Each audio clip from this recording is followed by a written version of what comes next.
wrestling fans, thanks for clicking the dreaded D-Rose report. Yes, I was talking about Bob Backlund yesterday. Just wanted to see if anybody remember who Howdy Doody was. I think Lawler used to call him that all the time. Alright, happy birthday to WWE Hall of Famer Dory Funk Jr., 71 years old, one-time WWF Tag Team and Intercontinental Champion Marty Jannetty, 52 years old, former TNA Ring of Honor valet Becky Bayless, or Cookie, 30 years old, and former WWE ring announcer Savannah, or Angela Fong, 27 years old. Also, this would have been the birthday of WWE Hall of Famer Kerry Von Erich, which a lot of people knows the history of the Von Erichs. It's terrible. Alright, as noted before, CM Punk confirmed his new WWE DVD to come out later this year. Punk spoke about the DVD on Colt Cabana's Art of Wrestling podcast and said he's already upset a lot of people with regards to his decision that he made about the DVD. WWE DVD News reports that Punk has a lot of input on the DVD and will include matches and documentary-style features similar to the recent Randy Orton and John Cena's DVD. Punk picked the matches out for the DVD, which stars were interviewed for the documentary also. Punk talked about watching recent DVDs on Orton and Chris Jericho and then sending along an email to WWE employees about how he wants his DVD. Punk said that he didn't like the usual narrators that could be heard in the background and his choice of music on the DVD. Punk refuses to have crappy bands like Switchfoot on his DVD and plans to using music from bands that he's a fan of and friends with. The DVD is set to be on Blu-ray DVD later this year. He's probably made a lot more mad than just the people behind WWE too. It's kind of scary, because if it comes out crappy, guess who's getting the tail end of that? Alright, the official Twitter page for Florida Championship Wrestling announced that Mike Dalton captured the Florida Championship Heavyweight title at last night's taping in the FCW Arena down in Tampa. Dalton defeated Leo Cougar, who has been rumored for the main roster of WWE, so they say get the hell out, you're leaving the title behind. Dalton previously competed as Matthias Wild and Mike McGrath. And he trains with Lance Storm and signed with WWE back in 2010. FCW Twitter page announced that Bo Rotundo and Husky Harris won the Florida Tag Team titles at the taping. The sons of Mike Rotundo defeated Brian Maddox and Riley Pierce for the belts. Their real names? I don't know. I don't think that's their real name. Bo recently returned to action after being out for months with a lacerated kidney. Oh, that sounds awful. Alright, Jim Ross confirmed that he will be at Monday's Raw from Oklahoma City and said he doesn't know if he's going to be on TV or not. He says, ask a great deal if I'm going to be on Raw next Monday in Oklahoma. I honestly don't know at this time, and I'm going to attend as a fan. See you there. And readers sent word that the SmackDown broadcast that has already aired in Australia edited off the Brodus Clay taking on Heath Slater match. And the match saw Drew McIntyre attack Clay after the match, but get laid out. And WWE usually edits the SmackDown when taping runs long or too short to add on some silly stuff. Anyway, creative plans later this week. The recent segment that was edited off also, or the recently edited off segment was Caitlyn turning heel on AJ, which never did happen. I don't think it did.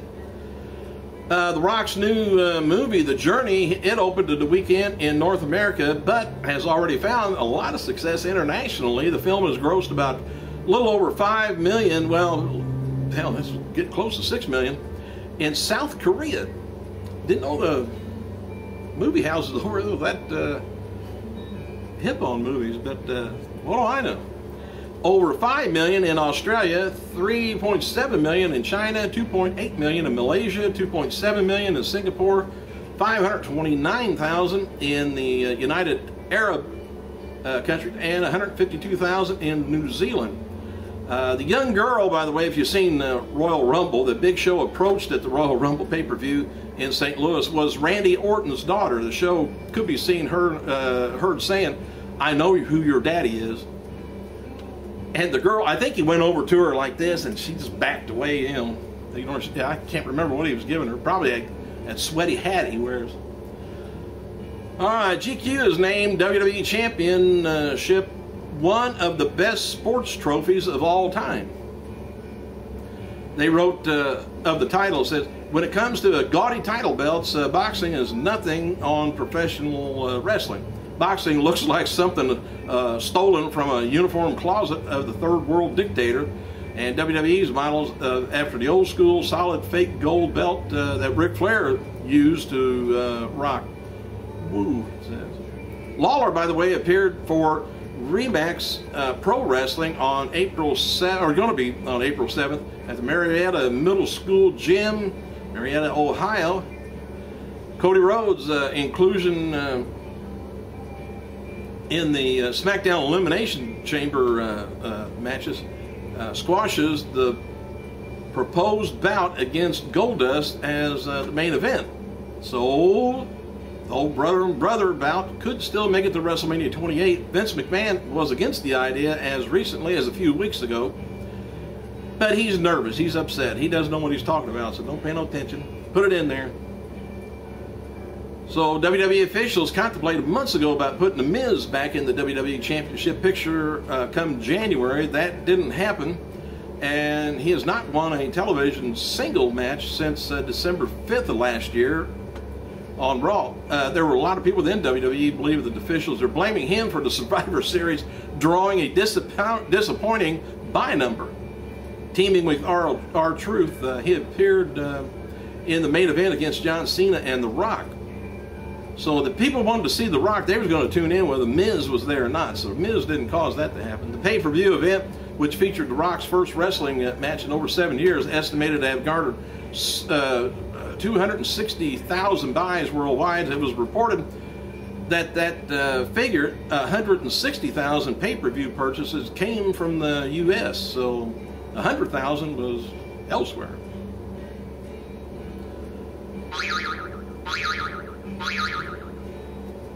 Pardon me. Hang on a second. All right, we're off and running again. Worldwide, it was reported that the figure of 160,000 pay-per-view purchases came from the United States. I think I left off with that. But anyway, an estimated compared to 244,000 buys in 2010 and 235,000 buys in 2009. 2009, you ever hear that? 2009. Which nearly got the show scrapped from the annual pay-per-view lineup. Jacques Rougeau, remember him? He has been very pleased with the reception for his French language autobiography. The book is doing marvelous, it says, as it really is. He told Slam Wrestling, noting that 2,500 of the 3,000 printed have been sold. And former WWE wrestler scheduled to appear at book fairs throughout April in New Brunswick and throughout Quebec. He hopes to have released the English version in the next few months. Now we'll understand what he's talking about, if you already got the book. In stark contrast to recent weeks, Twitter has severely downplayed Monday's Raw on the Super Show. F4WOnline.com reports that Triple H advises the move. Good advice. And there's strong talk within WWE that Chris Jericho will only appear for the promotion through April or May before taking another hiatus to tour with Fozzy during the summer. Randy Orton initially pegged for the Royal Rumble victor since it was cleanly put over Mark Henry during the World's Strongest Man's rise as the world's heavyweight champion. And the event was taking place in his hometown of St. Louis, Missouri. But later the idea was changed to Jericho setting up a WWE Championship showdown against CM Punk for WrestleMania 28. Officials contemplated last week of having John Cena win the match due to the stipulation that everyone was eligible. for the Rumble. But Cena could win the match and then make a tough decision, take the title shot, or not face Rock at WrestleMania. Rock's going to be featured in a commercial that airs during this weekend's Super Bowl. The new trailer for The Rock's upcoming G.I. Joe, what it is, Retaliation, will debut during the big game. And speaking of G.I. Joe, the toy manufacturer Hasbro has unveiled a new line of action figures for the upcoming movie, including one of The Rock's character, Roadblock. And the room that Kane attacked Zack Ryder in at the Royal Rumble pay-per-view was constructed by the WWE crew on Saturday afternoon, and WWE wanted Kane to break the door just like he did when he kicked in the door of a normal room. It just causes a dent, I guess. And it had to be pushed through with a second blow. This caused them to have a construct the room. So they just wanted to make it look better. Of course, I think the door flew off the hinges and hit Zack Ryder in the wheelchair, it looked like. WWE finally posted this week's episode of NXT Redemption after a bit of a delay. Colt Cabana, Luke Gallows, Cliff Domino Compton are currently working on a sequel to last year's Wrestling Roadside Diary DVD. The first film in the series featured Cabana, Sal Reiners, and Daniel Bryan. Reiners, maybe that's what it is. The Rock is officially signed for Michael Bay's new movie, Pain and Gain. Filming begins later this year. Boy, he's making just one right after the other, man. And speaking of The Rock, he did interviews with The Guardian in the UK to promote Journey 2 and was asked if he's a fan of any other wrestler in the movies. Rock apparently isn't a fan of WWE studio movies, and he said, after a long pause, only films I've enjoyed starring a wrestler was Mickey Rourke in The Wrestler. That's it. Zack Ryder's YouTube show is going to be available and revamped on YouTube channel later today, I guess. And federal agents, now this may affect some of you guys, federal agents arrested 28-year-old Yanyo Uaro. Know the guy, get away from him. But anyway, this weekend for criminal infringement of copyrighted program, and are in the process of seizing his 16 domains that stream content from entitles such as WWE, TNA, NFL, NHL, and NBA. Quiro, or whatever his name is, had been streaming content from his home in Comstock Park, Michigan, since February 10 on several domains, including FirstRow.tv, FirstRowSports.com, SportsWWE.tv, UWWE.com, and others. Agents posed as WWE employee contacted Oraro, whatever his name is, about purchasing some of his associated domains, and Oraro responded back to the feds, tracked him down for the arrest. So they kind of played a little trick on him. And matches for tonight's SmackDown is going to be Sheamus taking on Cody Rhodes, Gabriel taking on Hunico, Primo Epco taking on Santino Marella and a partner, and Brodus Clay taking on Heath Slater, Beth Phoenix taking on, and Natalya taking on Oksana and Tamina, and Orton taking on Barrett in the main event. And Matt Hardy's court case from Thursday was continued until March 1st. Thanks for clicking, you guys. I gotta go.